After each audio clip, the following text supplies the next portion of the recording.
जय माता दी। नमस्ते। मैं हूं धर्मेंद्र कुमार मिश्रा और आप देख रहे हैं हमारे यूट्यूब चैनल। आज की इस वीडियो में हम लोग आषाढ़ कृष्ण पक्ष एकादशी व्रत कथा यानी योगिनी एकादशी व्रत कथा का श्रवण करेंगे। तो चलिए कथा को प्रारंभ करते हैं। ओम धर्मराज युधिष्ठिर कहने लगे कि हे महाराज, मैंने ज्येष्ठ शुक्ल एकादशी के व्रत का महात्म्य सुना। अब कृपा करके आषाढ़ कृष्ण पक्ष एकादशी की कथा का वर्णन कीजिए। इस एकादशी का क्या नाम है तथा क्या महात्म्य है, सो सब कृपा करके वर्णन कीजिए। श्री कृष्ण कहने लगे कि हे राजन, आषाढ़ कृष्ण एकादशी का नाम योगिनी एकादशी है। इसके व्रत से समस्त पाप नष्ट हो जाते हैं। यह इस लोक में भोग और परलोक में मुक्ति देने वाली है। यह तीनों लोकों में प्रसिद्ध है। मैं तुमसे पुराणों में वर्णित की हुई कथा कहता हूँ, सो तुम ध्यानपूर्वक सुनो। स्वर्गधाम की अलकापुरी नामक नगरी में कुबेर नाम का एक राजा राज्य करता था।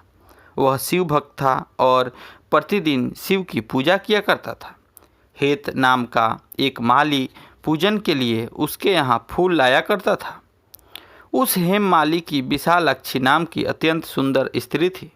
एक दिन वह मानसरोवर से पुष्प तो ले आया, परंतु काम सख्त होने के कारण वह अपनी स्त्री से हास्य विनोद तथा रमण करने लगा।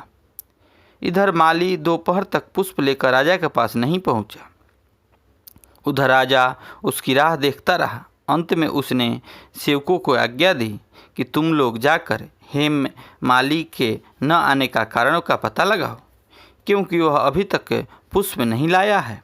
सेवकों ने कहा कि महाराज, वह पापी अति कामी है, अपनी स्त्री से हास्य विनोद तथा रमण कर रहा होगा। वह सुनकर कुबेर के क्रोधित होकर उसे बुलाया। हेममाली राजा के भय से कांपता हुआ उपस्थित हुआ। राजा कुबेर क्रोध के मारे, जिनके होठ कांप रहे थे, कहने लगा, अरे पापी, नीच, कामी, तूने मेरे परम पूजनीय ईश्वरों के भी ईश्वर श्री शिवजी के महाराज का अनादर किया है। इसलिए मैं तुमको श्राप देता हूँ कि तू स्त्री का वियोग सहेगा और मृत्युलोक में जाकर कोढ़ी होगा। कुबेर के श्राप से हेममाली का स्वर्ग से पतन हो गया और वह उसी क्षण पृथ्वी पर गिर गया। भूतल पर आते ही उसके श्वेत कोढ़ निकल आया।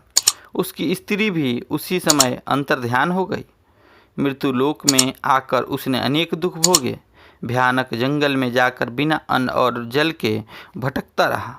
रात्रि को निद्रा भी नहीं आती थी, परंतु शिवजी की पूजा के प्रभाव से उसको पिछले जन्म की स्मृति का ज्ञान अवश्य रहा। घूमते घूमते एक दिन वह मार्कंडेय ऋषि के आश्रम में पहुंच गया, जो ब्रह्मा से भी अधिक वृद्ध थे और जिनका आश्रम ब्रह्मा की सभा के समान लगता था। हेममाली वहां जाकर उनके पैरों में पड़ गया। उसको देखकर मार्कंडेय जी बोले कि ऐसा कौन सा पाप किया है जिसके प्रभाव से तू कोढ़ी होकर महान दुख भोग रहा है।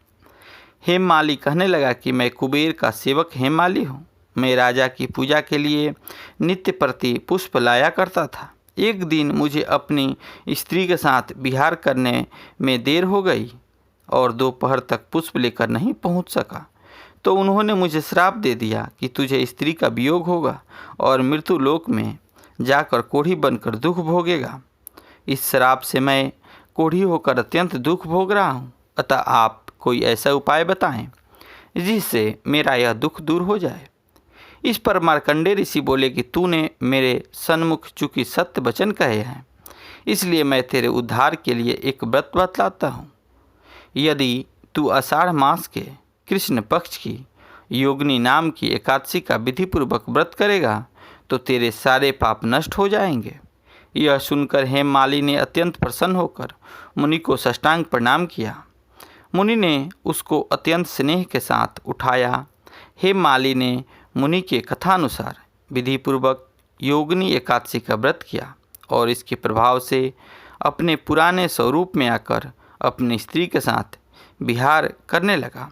हे राजन, यह योगिनी एकादशी का व्रत 88,000 ब्राह्मणों को भोजन कराने के बराबर फल देता है। इसके व्रत से समस्त पाप दूर हो जाते हैं और अंत में स्वर्ग की प्राप्ति होती है। जय श्री कृष्ण, जय श्री राधे।